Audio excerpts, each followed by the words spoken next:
¿Y qué será lo que tiene Petro? ¿Qué era lo que no? Gústenos o disgústenos, para bien o para mal, Gustavo Petro es un personaje indescriptible, sorprendente, a quienes muchos amamos con esperanza y otros repudian sin tener conciencia sólida del porqué, hasta sin razón, motivados por un odio visceral, artificial y gratuito que ha sido inducido por a quienes corresponde patrocinarlo en defensa de la plausible amenaza que Petro representa a sus intereses hegemónicos por conservar el poder, la impunidad y por continuar monopolizando la riqueza patrimonial de un país que en teoría pertenece a sobre 52 millones de colombianos cuyos ancestros entregaron su vida por rescatarla a la dinastía española y que se la apropiaron mal contados unos 10 clanes familiares. Antes de que Petro entrara en escena, Colombia era un país relativamente feliz, por no decir que resignado a la vida de austeridad y pobreza que nos habían diseñado los que se adueñaron de Colombia, fundada en el parecer de que los pobres, con aprender a sembrar la tierra, cuidar vacas ajenas, rezar y comerse en un plato de sopa al día, tenían suficiente para ser felices. Los demás no sería compensado en la eternidad celestial, donde de acuerdo a la sagrados dogmas cristianos, los ricos no tendrán cabida. Y la sopa, que a veces, muy contadas por cierto, le revuelcan una cucharada de arroz, nos la han sazonado con una consuetudinaria historia de violencia partidista que no tiene parangón en ninguna parte de este planeta. Con este cruel diseño sociopolítico de nuestro idiosincrático devenir, nos mantuvimos sometidos a la misma casta única de siempre, y cuando esporádicamente alguna otra ideología diferente a la ultrarrepublicana que nos ha gobernado se ha atrevido a desafiarla, ha sido sistemáticamente exterminada sin importar las dimensiones. Sucedió con todos los incipientes intentos de partidos con ideologías marxistas, trotskistas o maoístas, incluyendo la llamada Unión Patriótica, que surgió como una propuesta política no armada de las autodefensas denominadas Fuerzas Armadas Revolucionarias de Colombia, FARC. Sin embargo, esta relación FARC-UP se disuelve en el año 1984 bajo el propósito de incursionar como un partido político no armado, independiente de la FARC y con su propia representación jurídica. Sírvase destacar que la Unión Patriótica, muy a pesar de su efímera existencia como fuerza política alternativa, logró consolidar significativa presencia en el espectro político, con una curul en el Senado, varias en la Cámara de Representantes, diferentes alcaldías y consejos municipales. Este relativo éxito de un partido, no solo de lineamiento izquierdista, pero también integrado por apellidos ajenos al abolengo que históricamente nos ha gobernado, prendió las alarmas de la ultraderecha colombiana. Sucedió antes, en 1948, cuando por primera vez en la historia nacional un personaje de extracción humilde aspiraba con seriedad a ocupar la primera magistratura de Colombia y se repartía partiendo desde mediados de la década de los 80 contra la Unión Patriótica, cobrando las dimensiones de un genocidio enfocado a su total exterminio. El proceso del infame exterminio del partido político Unión Patriótica se confabuló con un macabro plan entre integrantes del gobierno, muy en especial los servicios de inteligencia del Ejército, la Policía y el Departamento Administrativo de Seguridad DAS, con reconocidos capos del narcotráfico e integrantes de los grupos paramilitares que para la fecha ya habían, en contubernio con la clase política, apoderado de la vida pública del país. Se asesinaron mal contados 3 candidatos presidenciales, 9 congresistas, 70 concejales, decenas de diputados, alcaldes, presidentes de juntas comunales, sindicalistas, estudiantes, artistas, militantes, simpatizantes del sector de la cultura y el magisterio, profesionales y campesinos, hasta rebasar la suma de 6.000 colombianos ajusticiados sin la más mínima consideración. Amén de quienes lograron salvar su vida buscando refugio en el exilio. Entre muchos otros, Gustavo Petro y Gabriel García Márquez, que aunque sin ser militantes de la Unión Patriótica, sí eran reconocidos como connotados opositores del tradicional orden republicano, seducido por las ideologías neoliberales implantadas por Margaret Thatcher, la dama de hierro inglesa, y el ultraconservador Donald Reagan, presidente de los Estados Unidos. Seguido a un largo exilio, Gustavo Petro regresó al país a cumplir con su destino y propósito de vida, ser presidente de Colombia, aunque su devenir político, enfocado en ese sueño, tiene principios prácticos prácticamente en su niñez, cuando como destacado alumno empezó a mostrar dotes de liderazgo en consejos estudiantiles y demás actos cívicos de su colegio. Su verdadera vinculación con lo público se manifiesta siendo personero municipal de Zipaquirá y después concejal. Ya para ese entonces militaba como enlace urbano del movimiento M19 y aunque sus detractores alegan que Gustavo Petro no figuró oficialmente como constituyente en calidad de redactor o ponente, no se puede negar que por su militancia en el movimiento M19 y el rol que desempeñó en las deliberaciones se debe abonar, si no hubo una participación directa, sí un genuino interés y gran esperanza en lo que la nueva constitución representaba para el futuro político de Colombia. Lo innegable, así se niegue, con la vehemencia que conocemos, es que la historia de Colombia se divide en antes y después de Petro. Ni siquiera Álvaro Uribe, con su siniestro protagonismo, fue capaz de lograr influir en la vida de este país con la contundencia demostrada por Gustavo Petro. Antes de Petro, todavía vivíamos sumidos en una oscuridad maquillada con la excusa de que somos un país muy pobre por la gracia de Dios, excusa usada para ocultar de que somos un país inmensamente rico en recursos, en diversidad, y en unas ganas legítimas de salir adelante, de ponernos a la altura del mundo actual, pero monopolizado en manos de unos pocos, porque la riqueza también se monopoliza. Antes de Petro no sabíamos que nos eran inherentes ciertos derechos fundamentales, lenoninos e inalienables, que no son propios por el único mérito de ser colombianos. Antes de Petro nos tenían taponados todos nuestros sentidos. Estábamos vendados a la realidad de este planeta, sumidos en una guerra fratricida y eterna que no entendíamos, matándonos entre los más pobres, animados por los intereses de otros, de los privilegiados. Jamás, de no haber sido porque Petro nos lo explicó letra por letra, nos hubiésemos enterado de que somos el segundo país más desigual del mundo y con unos índices de pobreza incomparables en otras latitudes. Tenemos que decir gracias, Petro, por ponernos de presente nuestro atraso industrial y tecnológico, de que la clase política hegemónica, al mejor estilo del maldito Judas, ferió nuestros servicios públicos entre potencias extranjeras a cambio de unos sucios denarios. Fue Petro quien desenmascaró el infame negocio con la salud, revelando que la ley 100 no fue otra cosa que una descarada piñata en la cual los políticos adquirían el derecho a participar con la mera compra de una estampilla en Cámara de Comercio y pasaban sin tocar aro a ser los flamantes administradores privados de los recursos destinados a responder por la salud de todos los colombianos. La magnánima ley 100 no les exigía tener un estereoscopio, una camilla o una silla de ruedas, ni siquiera un computador. El Estado se comprometía a ponerles todo a la mano, desde hospitales hasta clínicas y centros de salud. El computador se compraba luego de recibir el primer desembolso, que por cierto no requería interventorías. Para redondear el gran negocio que le otorgó la ley 100 a los privados, con la misma plata de la salud, hicieron florecer clínicas por todas partes. En cualquier garaje instalaban una camilla, un médico y una enfermera y se dedicaban a comprar la salud que ellos mismos vendían.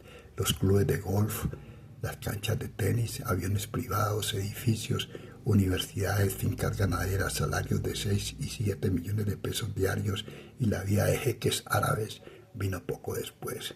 Fue Petro quien destapó que los ahorros de los colombianos les fueron entregados a los fondos privados de pensiones, que entre otras cosas no pensionan a nadie y en cambio cobran altos réditos por la administración de nuestros ahorros. ¿Quién?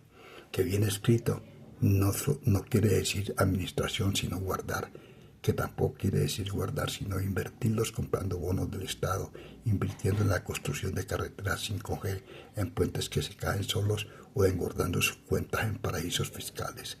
A propósito de carreteras, fue Petro quien nos develó que Colombia es el único país del universo donde existe un peaje cada 25 o 30 kilómetros y que son los más caros del mundo y que no son del Estado como debería ser, son de las mismas familias dueñas de todo.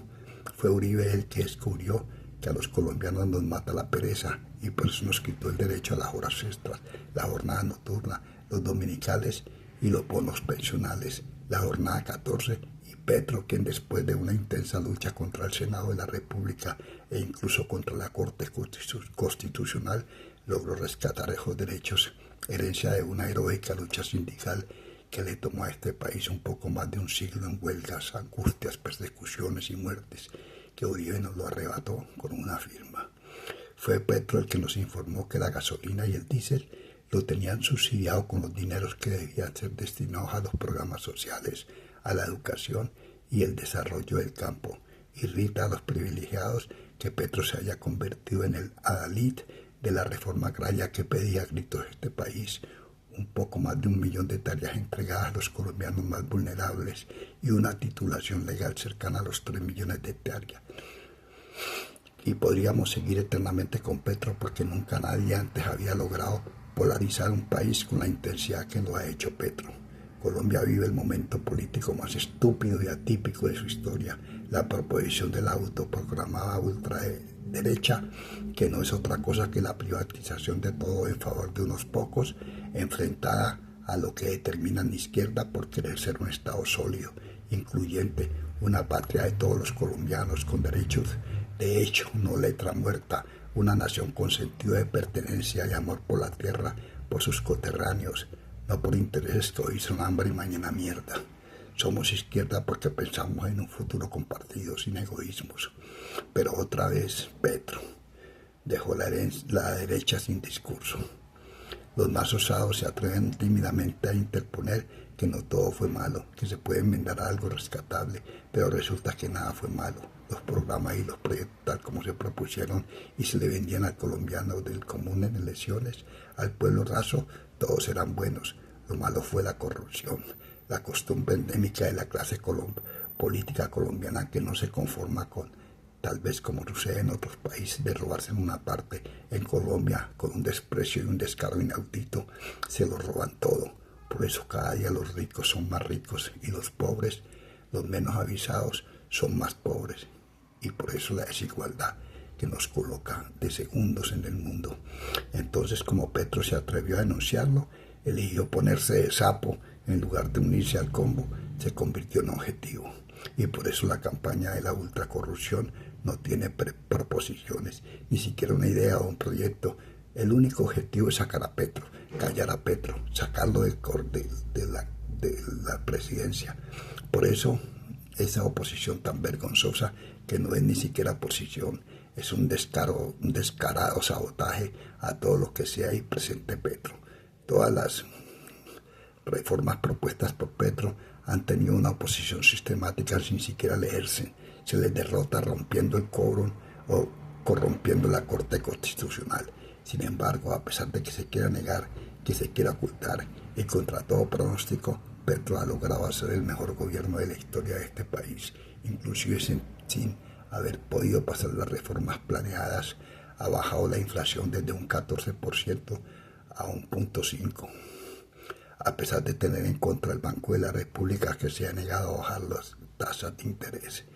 El desempleo ha disminuido en 8 puntos porcentuales, el poder adquisitivo de los colombianos ha mejorado, se han reducido los niveles de pobreza y de pobreza extrema. La balanza de pago mantiene el dólar por debajo de los 4.000 pesos y por primera vez en la historia de este país la deuda externa no ha crecido y al contrario se ha disminuido sustantivamente. Se ha logrado recuperar el agro. Las exportaciones de productos no extractivistas han aumentado considerablemente. Se ha recuperado gran parte de la vía férrea y se tienen proyectos muy optimistas a futuro próximo. Ha aumentado el turismo, la educación pública. También ha logrado significativos avances, no solo en infraestructura, pero también en calidad y diversificación, cubrimiento y gratuidad. Se está tratando de solucionar definitivamente el déficit del agua potable, internet y energía de la población vulnerable. Se puso talanquera al saqueo de los bienes de la SAE, que ahora se entregan a quienes corresponde, a las víctimas del conflicto armado y no a las madres de los expresidentes, expolicías y políticos. A manera de un justo cierre, sin esa angurria perversa que ha despertado la campaña de todos contra Petro, y que ha logrado hacer que los saqueadores de la patria, un sólido conjunto, que aquellos que hace no demasiado se gritaban cosas peores que hijo de puta y malparido en plaza pública, ahora los tenemos coreando fuera Petro. Se les podría aconsejar, guarden ya la chiquera, que no malgasten lo que se han robado. Por lo regular ya todas esas momias, como el pobre Gaviria que escasamente puede caminar y menos hablar, cosas que no ha podido nunca, deberían ya desmovilizarse. Eso de estar rogándole al Mr. Trump que nos bombardee no va a prosperar, menos ahora que su administración está más caída que teta de gitana.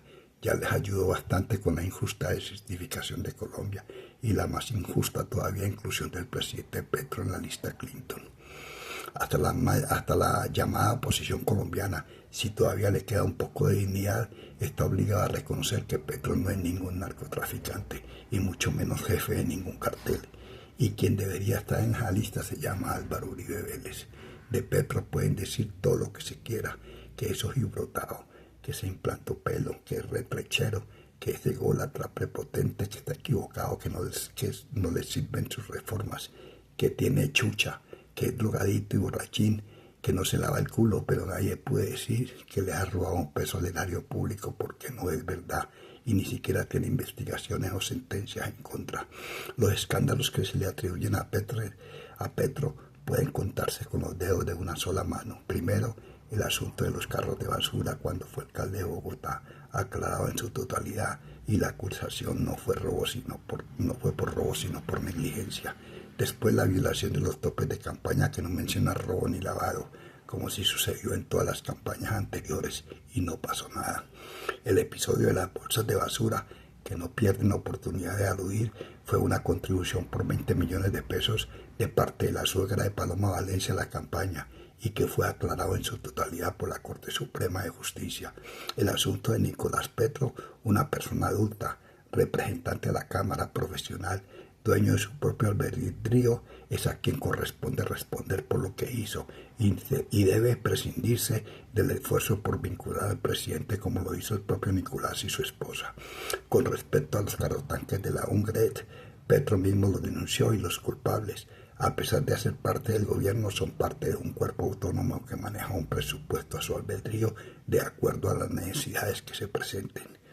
Como consejo al doctor Álvaro Uribe Vélez, quien por necesidad no cesa en sus esfuerzos por desprestigiar a Petro, debería ya entrar en conciencia de su avanzada edad y que eso de madrugar todos los días, tal vez rodeado de un cuerpo élite de asesores, a levantar calumnias, inventar mentiras, rememorar términos peyorativos como nefasto, siniestro, insepulcro, podría demandar cierto esfuerzo. Debería retirarse a ordeñar sus vacas y de pronto hasta seguir ordeñando el tubo de Ecopetrol que pasa por su latifundio.